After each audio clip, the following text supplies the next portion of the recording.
Okay, so anecdotal records. Back into that mindset. Who feels more confident with the anecdotal records? Managing to get everything down. Yeah, feel a little bit more comfortable? No? What was a challenge for you? Remembering what happened. Yes, that's definitely a challenge.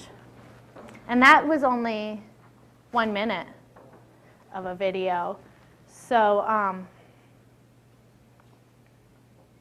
that's one of the disadvantages of using an anecdotal record is you're relying on memory. Also doesn't give you as complete of a picture. But the benefits of anecdotal records, again, anyone can do this. You don't need a special type of training. Again, it's open-ended, so you're not set into a little box that's predetermined, but you can record everything that's going on. You can write down any unexpected events that happen because you're writing it down later. And you can also focus on what's the important behavior and sort of ignore anything else that might not be related. Oh, and with the disadvantages also, things can be misinterpreted. So if you're looking back and trying to remember exactly what that behavior was, that might be a little bit difficult. ABC or ABCD recording. This will be an anecdotal record still, but basically what you're looking at, it's nice and simple to remember. A is your antecedent, B is your behavior, and C are your consequences. So basically what you're doing is you're writing down the antecedent, which is what happens to cause the behavior, that's your B, and then the consequences are what happens because of the behavior. The D is optional. You may want to record a duration of how long the behavior lasts, or you can even do the time between the antecedent and the behavior. That's really a latency, but ABCL doesn't really have the nice ring to it. And often you're going to use this with your really challenging behaviors as part of your FBA. I don't have any fun videos for that. Sorry. Event or frequency recording. Basically, you're just tallying every time a behavior happens. To ensure an accurate picture, make sure you consider the time frame involved. So if you work in a school that maybe has block schedule and the blocks have different lengths of time, then you may want to make sure that you're just doing similar lengths of time so that you can compare your data. And then some ways that you can keep track of it while you're teaching. You can just have a little paper and you can just do tally marks every time the behavior occurs. You might have a little stack of paper clips on the table or the desk, and every time the behavior occurs, you just stick it in your pocket or you move it from one pile to another. You might have a little bubble sheet, and every time it happens, you bubble in the bubble sheet. You could use stickers every time the behavior happens. There's stickers. So there's different ways that you can track frequency of events. And so I have this video of Joyce. And there's a little section in your packet for event recording. And then I'd like you to make a tally mark every time Joyce complains about the assignment. It's not anything we've ever heard before, right?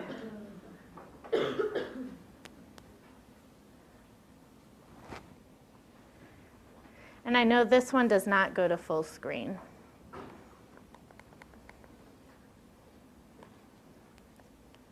All right.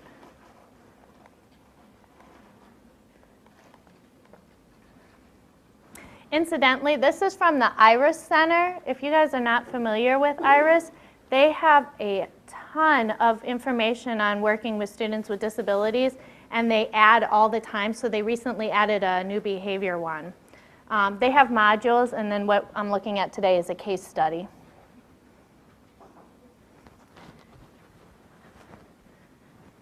This is Joyce. This is who you'll be watching. every time she complains.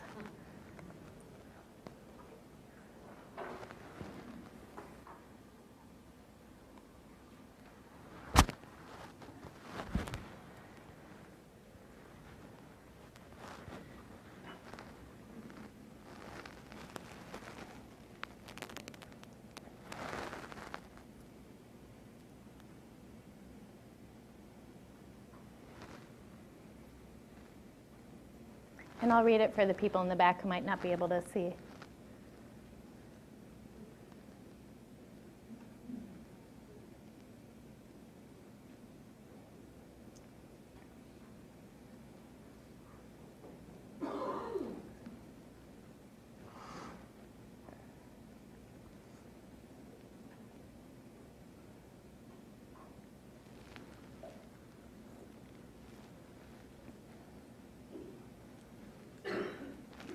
This is so annoying. Same old assignment every year.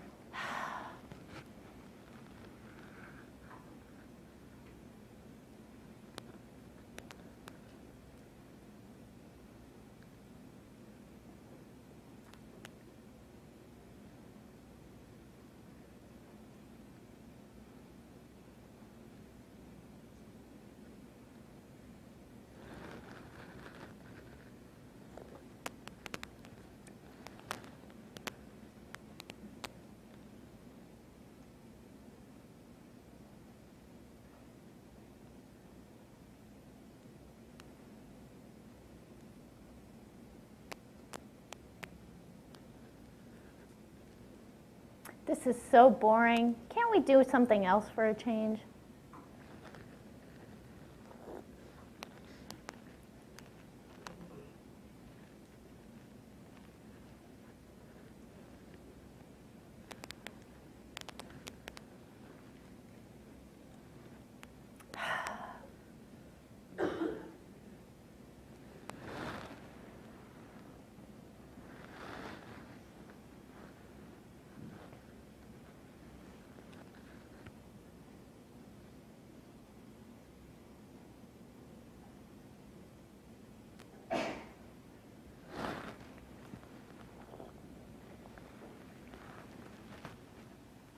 I'll be thankful if I don't ever have to do this again. Okay, so that gives us a little bit of data there.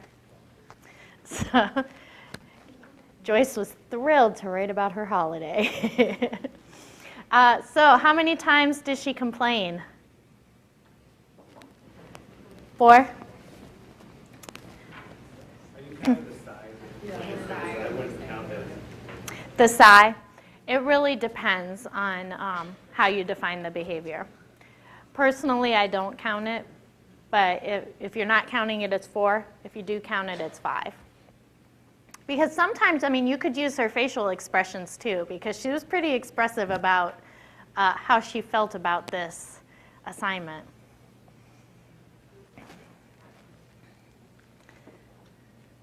There she is again. So frequency, that's pretty easy to identify when you have a very clear picture, because like you said, if you don't know, if you haven't decided whether you're going to count some of those things like body language or sighing, that could muddy how you're doing your tallies. So having a clear definition up front is very helpful.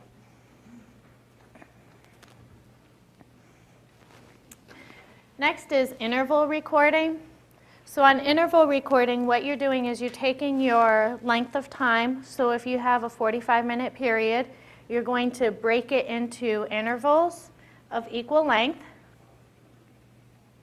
And there's different ways of doing interval recording. So you can do whole interval recording, so every 5 minutes for that full 5 minutes.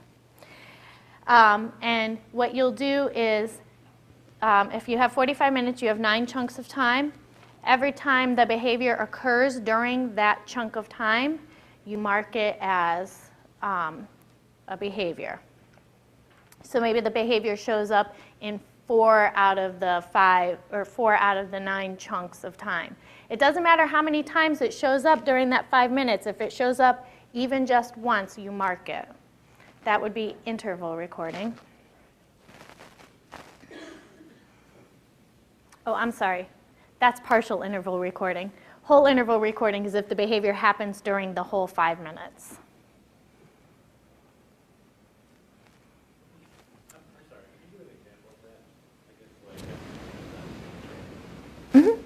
So if we're talking about talking out of turn, if I have my class, my 45 minutes broken up into 5-minute chunks, if you are talking out in the first 5 minutes, you're not talking out of turn.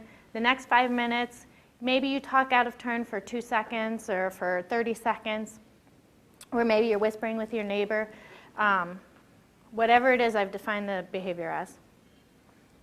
It depends on what kind of recording I'm doing. If I'm doing whole interval, it means you have to be talking through that whole 5 minutes. If I'm doing partial, just the fact that you talked one time out of turn is enough to mark it. Okay, so you're not necessarily marking how many times you do it. It's No. just whether you do it once or 10 times in that time. Well, you're not marking how many times in the time frame. You're just marking whether it happens in the time frame. And depending on whether you're looking at whether it happens during the time frame or whether it happens for the whole time frame, that'll make a difference.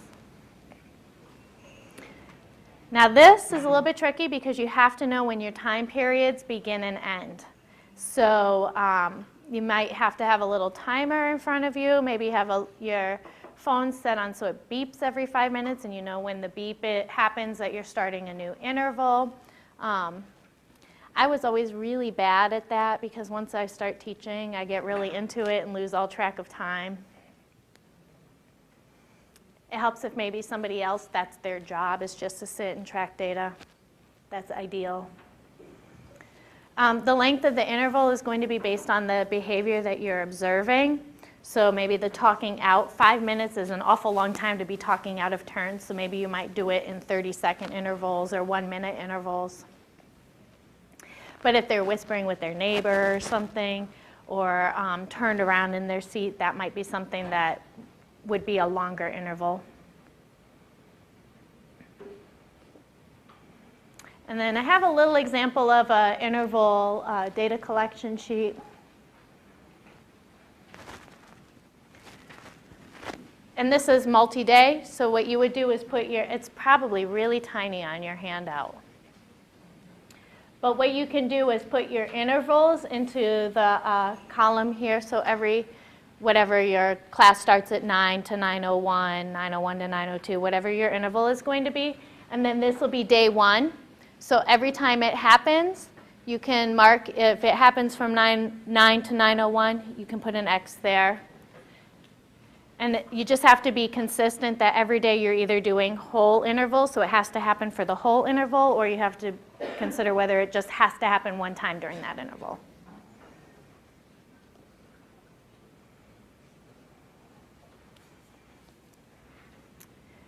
To compare your data, it's much easier if you are looking at what percentage of time the student is showing the behavior.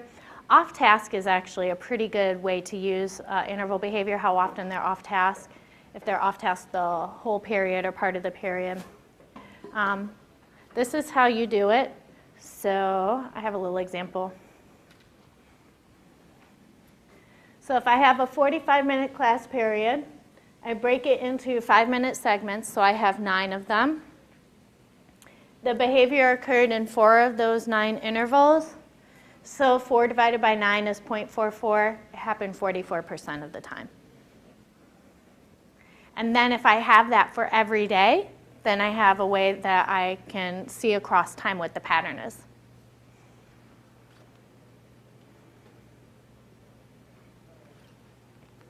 Another type of interval recording would be momentary time sampling.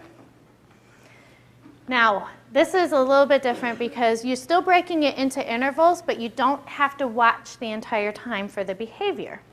What you're going to do is whenever you have that little beep or whatever it is that tells you that interval is up, you look at the student to see if the behavior is occurring, and you mark yes or no whether it's occurring. And then what's really nice is if you can mark whether the student is doing the behavior and whether the class is doing the behavior. So if you are looking at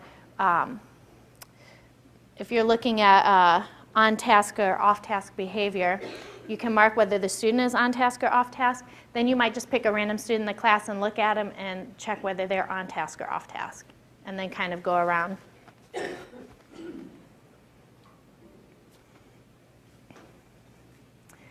You want to do time sampling spaced evenly throughout the class. And again, you want to get the beginning, middle, and end of the time period. And this is nice because you can assess the one individual, or you can do the entire class. Okay. When you're observing and you're drawing, you're comparing to another student, do you want to do that same student every time, or just any random student? I wouldn't suggest doing the same student every time. I would suggest maybe one time I'm doing this student, then maybe working your way around the room or something. Unless there's a particular student that you want to compare with, but.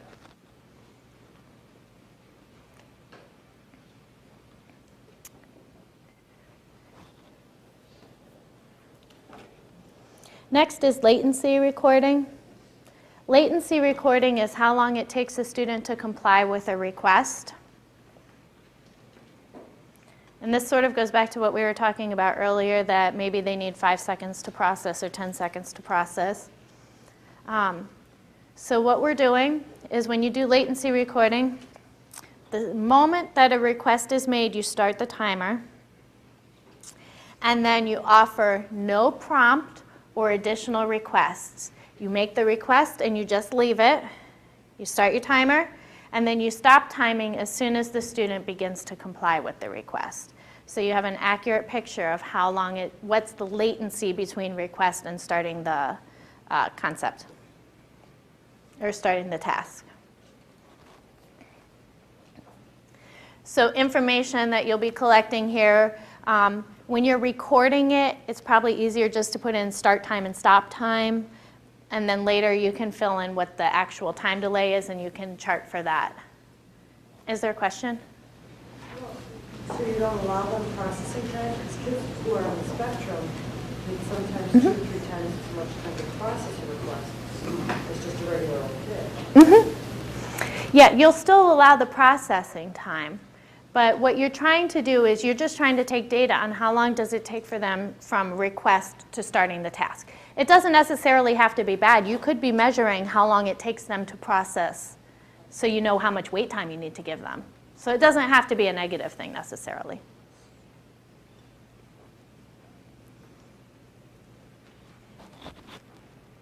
And it's really hard to sit and wait for them and not give them any additional prompts. And often you'll use this with challenging behaviors or FBA. But like I said, it doesn't have to be limited to that. Along with latency, so latency is the time between making a request and starting a task. Duration is how long the behavior lasts. So for this, we're looking at how long is the student doing the behavior. So if I want to see how long they're on task for or off task, I'll measure the duration of that behavior. I have another sample app here. And so you can log the start time and the stop time. Usually you'll do your calculations for total time afterwards. It says average time per recurrence after every single one. I don't know why I didn't make that form. Bless you. And the information you'll get from this is what time did they start, what time did they end the behavior, and how long did it last. I mean, it doesn't necessarily have to be on task or off task time. It could be maybe if a temper tantrum is the behavior that you're looking at, how long does a temper tantrum last?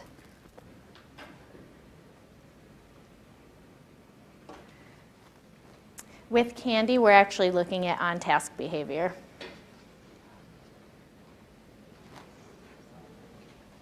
And Where'd my mouse go?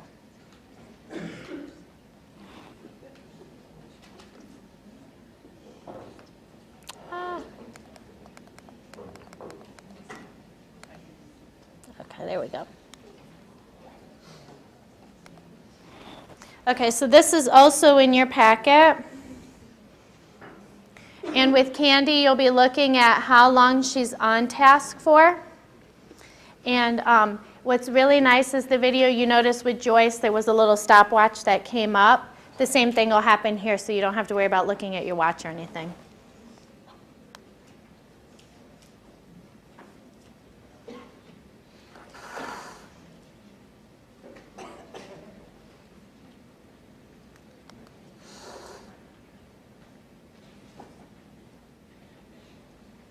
I have the feeling this is going to take a minute to load.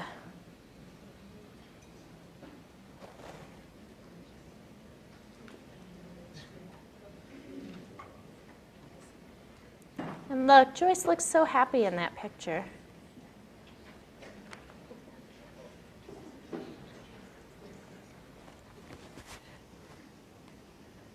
So stopwatch starts. And we're logging when she's on task.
All right, nobody's ever seen that happen before, right?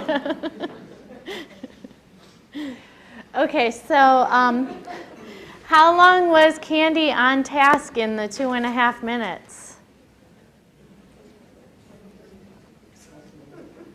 30 seconds. 30 seconds? 30 seconds? I think she had 2 little bursts. The first one was about 30 seconds. Depends on when you actually measure it. This is why it's really important to define your behavior, because on task, does it mean she has the pencil in her hand and she's next to the paper, or does it mean she's actually writing?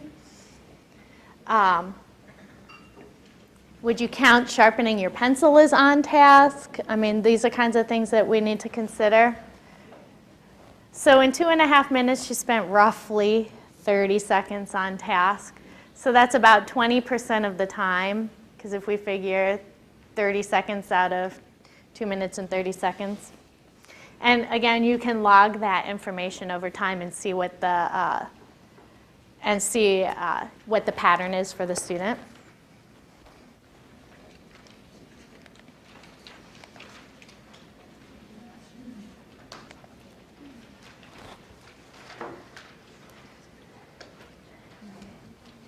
Okay, no more videos for now. Now that you have different ways of collecting data and you've had a little bit of practice so you can see how it feels to collect the data, some data tools or things that will help you to collect the data. We have the usual suspects, pen and paper. That's what we've been using today. You can use clipboard if you're teaching. It's a little hard when you're signing and trying to teach to hold a clipboard in your hand, but maybe you have somebody who's helping you, or you have the clipboard right next to you that you can mark it. Binders to help keep your information in. If you have a different paper for every day, it's kind of nice to have a binder to store it. Timers are really important. And then computers can help you. Nowadays, you just put the data in, it graphs it for you. It's fantastic. But it can help you really analyze the data. Ideally, it would be really nice if we could videotape what's going on in the classroom, and then if we have running records or anecdotal records, we can go back and look and see what we've missed. Or maybe we really can't pin down what that antecedent is, so it would be helpful if we had several days that we could go back and look at the video to see what happened. And then it's always really nice if you have an extra person in the room and you give them their job is to collect data. I mean, that's really, really nice. Things that are portable that you can use, maybe you have like a little clicker. You know, when you go into places and they're trying to count people, they have the little clickers. You can do that for frequency recording. Maybe you have Post-its that you use and you're tracking things quickly. You have an index card, or I've seen teachers have the ring of index cards with all their students and they just write things real quick down. You could use a piece of tape, so every time something happens, you're putting a piece of tape down, or if you want to mark when things start or end.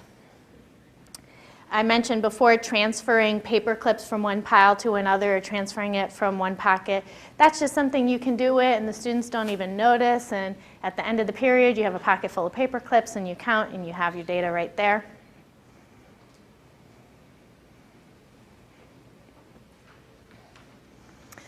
You could do little pencil marks if you have your Post-it note right here, just little pencil marks to mark it down. You could use a dry erase board. Some natural opportunities, you can give the students receipts for things that they do in the class, or maybe take pictures of behaviors that are happening in the class. Maybe there's a product that's the result of what happened. So those are some things you can do. One thing I did with my students was to kind of help them build some self-regulation, is I actually gave them a sticky note or a card, and it had the behavior on it that I wanted them to do. And then if they did it, then I would walk over and put a little sticker on it or mark a little star or something, so then they could see and track their own behavior during the class. Also works as a nice little data collection tool. Even if there's a behavior you want to remind them to do, if you want to remind them to stay in their seat, you might just have sit on the thing, and every time that they're out of their seat, you might cross off a letter. It's just little quick things that you can do to track the data. And I know it's not really fashionable, but sometimes you need to carry your materials around, so fanny pack might be how you carry it around. I think they're coming back. I'm seeing them more often now. It's a really unfortunate fashion statement. Okay, so now that we collect the data, we have our tools to collect the data, how do we make some decisions? One of the best things you can do is make a visual representation of the data, which is usually a graph of some sort. Organizing it that way makes it so easy to see what the trends are, especially when you're looking at baseline and intervention data. Need to make sure that you collect enough baseline data so that you can establish your pattern. And then once you start your intervention, you can definitely see that there's a change, hopefully.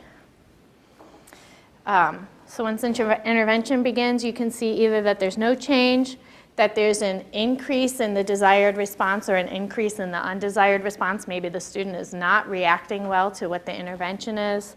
Maybe there's a decrease in the undesired response or a decrease in the desired response. Could be any variation, but if you graph it, you can see right away what the pattern is. Typically, bar graphs or line graphs are the most appropriate. I thought I had a picture. Maybe I don't. Days of the week or your session dates go along your x-axis. And then your scale for behavior is along the vertical. So if you're looking at frequencies, then you would have your frequencies up the side. If you're looking at duration, whatever your time periods would be along the side. Make sure you include the full scale for the data. So if your frequencies go up to 20, even if it's only one time and it goes up to 20 occurrences, but usually it's around 3 or 4, you still need to make sure your scale goes up to 20. And you also need to make sure your intervals are evenly spaced. Label both axes. It's like teaching math again.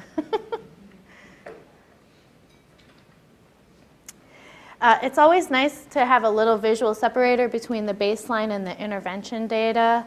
I'm sure you all have seen the graphs where people have the baseline, then they have the little slash mark, and then it goes on with the intervention. It just makes it a nice, easy way to see exactly where the intervention started.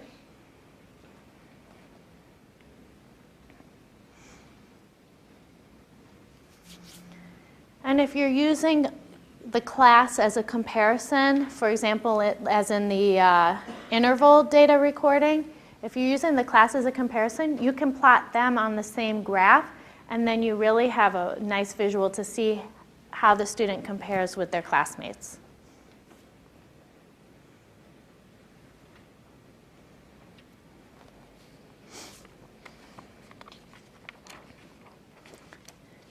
So you have your data. You've made your nice visual display so you can see that maybe there's a problem. Now you need to make some decisions. The first thing to do is consider all possibilities. Maybe the instructional approach needs to be modified. Maybe the instructional model needs some changing. Maybe there's not enough prompting for the student.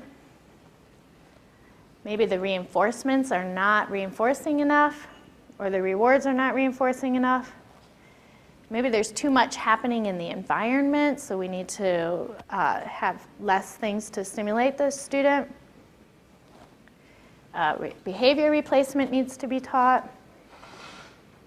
Maybe there's some peer influences going on. These are all the things that we need to consider when we're talking about what to do next.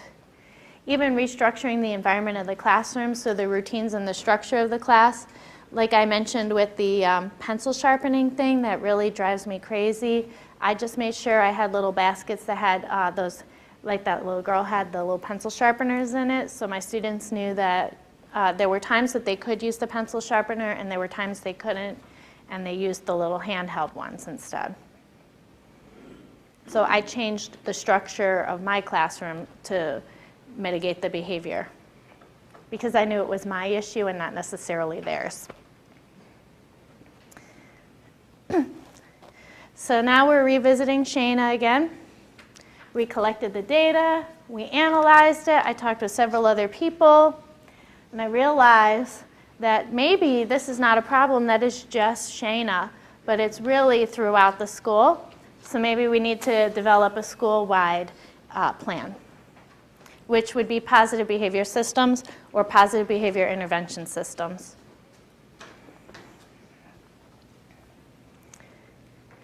Maybe Shayna, she's just like our classmates. No better, no worse. They're about the same, but it's still a problem. Then maybe I need to do something within my classroom and set up a classroom management system.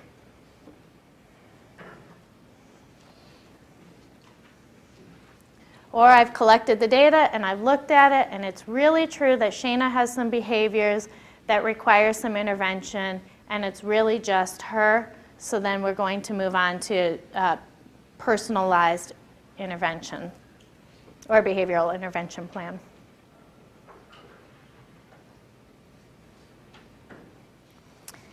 And actually, that's what I had planned to do in the morning. Are there any other announcements or anything? Do you want me to go on?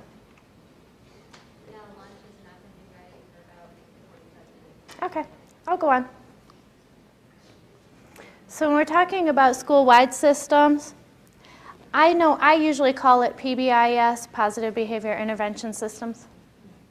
Oh, I have a question really quick before you go on. go ahead. When you said you use videos as a data collecting tool, do you need like parent permission for that? How, I just think that's kind of like borderline you're doing. So what's your take on that? Is it legal? Do you need parent permission? You know, I'm not sure I'm comfortable videotaping. It depends on your school. Some schools collect permission slips at the beginning of the year that allow for videos or photographs. Others don't. I always think it's better to be safe than sorry, so to have parent permission. And it's going to be kind of difficult because if you're doing it to look at one particular student's behavior, you can't really put that in a permission slip for parents, so you might just say, give a more general reason for why you want to videotape the class. Or just, in general, have I may videotape the class once in a while, and what it will be used, or that you would be the only person that would see it, or other school staff, like who would have access to that is really important. That you're not posting it on YouTube would be what parents are really concerned about. That's a very good question. Anything else before I move on? To determine whether to need a classroom management system or an individualized behavior plan, does that necessitate that you take a lot of data on more than just the child in question? And how much do you have to look at the other children's other classrooms?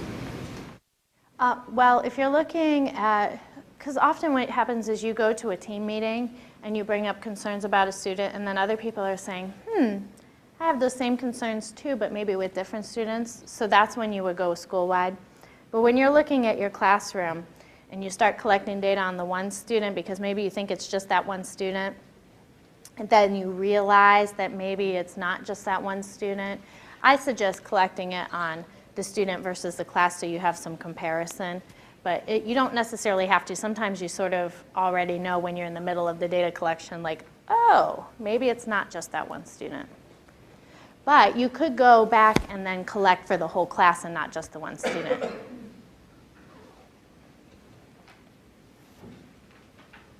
Any other questions?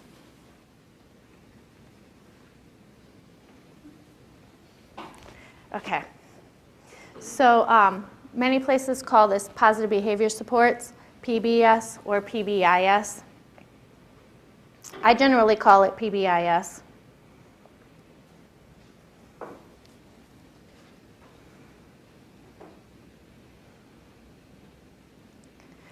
For a long time, behavior management focused on individual students or what happens in my classroom, and we sort of ignore what happens within the whole school. But as a middle school teacher, there's a lot of other things that happen school-wide, such as in the hallway when students are changing classes, when they go to lunch, when they go to recess, things that are often ignored when we're talking about behavior. And so schools really need to work hard now to set up a whole school-wide system that focuses on preventing problem behaviors from happening, as well as responding appropriately to behaviors. So there's been a real push recently to put in positive behavior supports for students at a school-wide level. Part of Pbis, and it's really a big part of Pbis, is we have to focus on all children in the school, not just the ones who are giving us problems. Not just the ones who go to the office all the time, not just the ones who talk out, but all of our students need attention.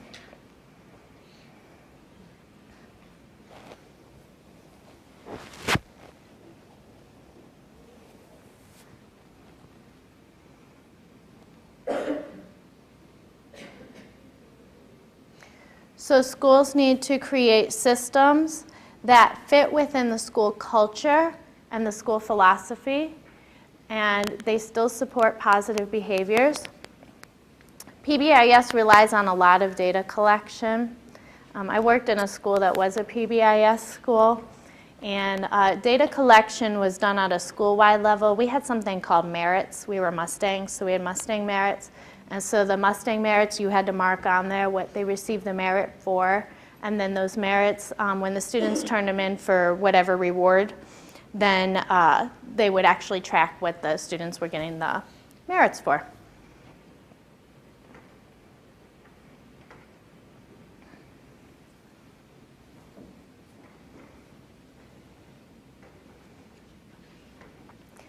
It's very important that Pbis is designed with almost everybody in the school. Maybe a small group will design it, but you need to have buy-in from everybody because everybody in the school needs to be implementing Pbis.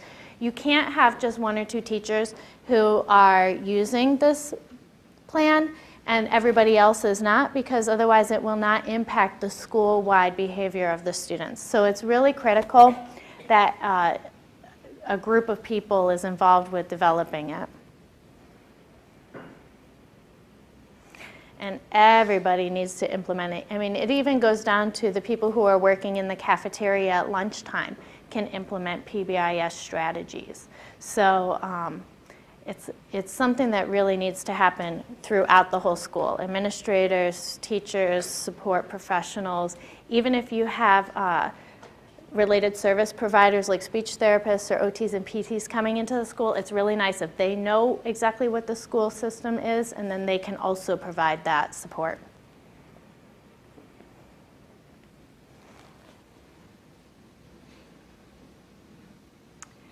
If you're not familiar with Pbis, there's a fantastic website, pbis.org, that gives you all the information on it.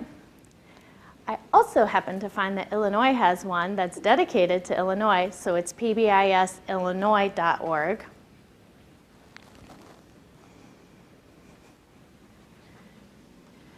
And that's where my little graphic is from, is Pbis.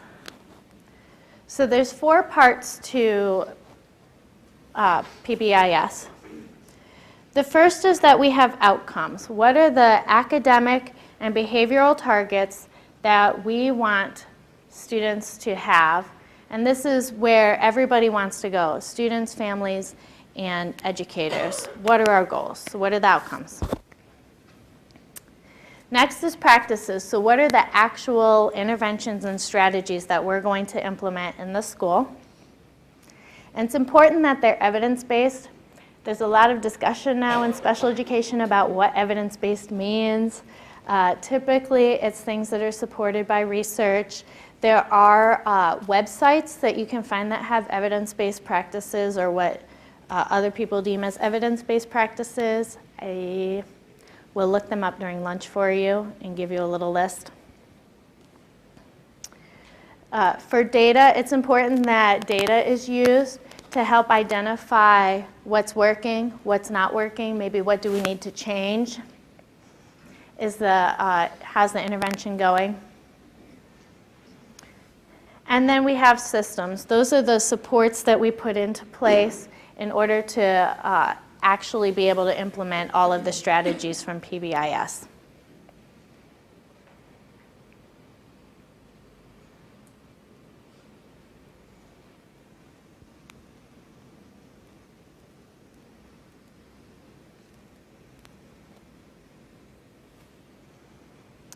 This is another graphic that's from Pbis, and when we talk about all the students, Pbis is based on the principle that within a school you have 80% of your children who will follow the rules. They're rule followers. They do what they're supposed to do, they have everything they're supposed to have, and really we need to make sure that those 80% of children are getting positive reinforcement. They are getting told that they're doing the right thing, and we want them to continue this behavior.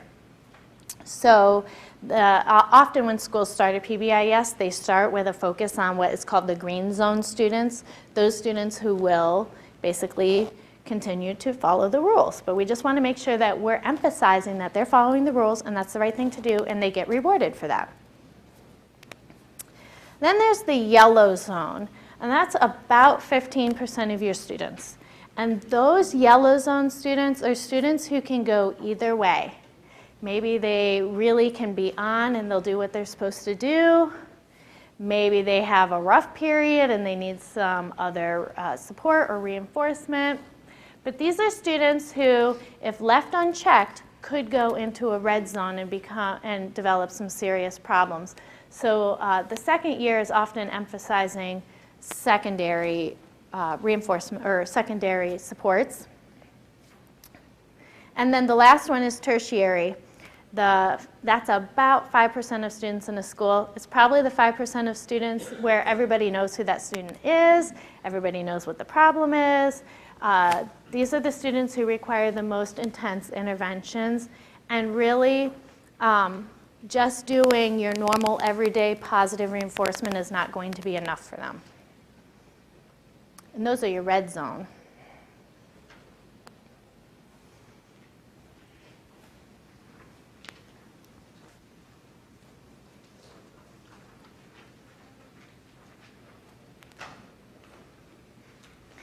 So primary prevention, this is our green zone. This is 80% of the students. What we need to do is we need to make sure that the environment is positive and predictable.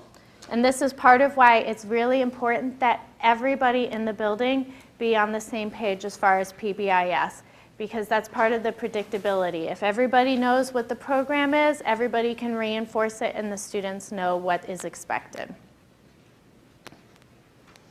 The behavioral expectations are clearly defined. My school had a little chart, and since we were the Mustangs, it said Mustang Merit, and then we had our rules. So everyone was going to be responsible, respectful, and ready to learn. Well, those ideas are sort of vague and not very clear, but we spent a lot of time talking about what does it mean to be respectful? What does it mean to be responsible? And what does it mean to be ready to learn? And the students had very specific ideas of what those things meant, and then they could earn merits for those. So you have a clear, fair, easy to administer continuum of consequences. I will tell you one thing that happened in my school that really was very difficult to remedy is we had the Mustang Merit program for everybody, including our red zone and yellow zone students. And so what would happen is, ready to learn means that I bring all of my materials to class. Well, we often had those students who would show up with absolutely nothing, not even a pencil. But if they happened to show up one day with a pencil, they got a merit. Where you have a student who shows up every day with every material that they have, and they weren't getting merits. And so those students were noticing, hey, I'm doing exactly what I'm supposed to be doing, and I'm not getting a merit for this, but this person brings only a pencil one time, and they get a merit. And so those are some of the things that you have to be careful about, is making sure that you're applying it consistently. As I said, we talked about our Pbis program very early in the year. I would say the first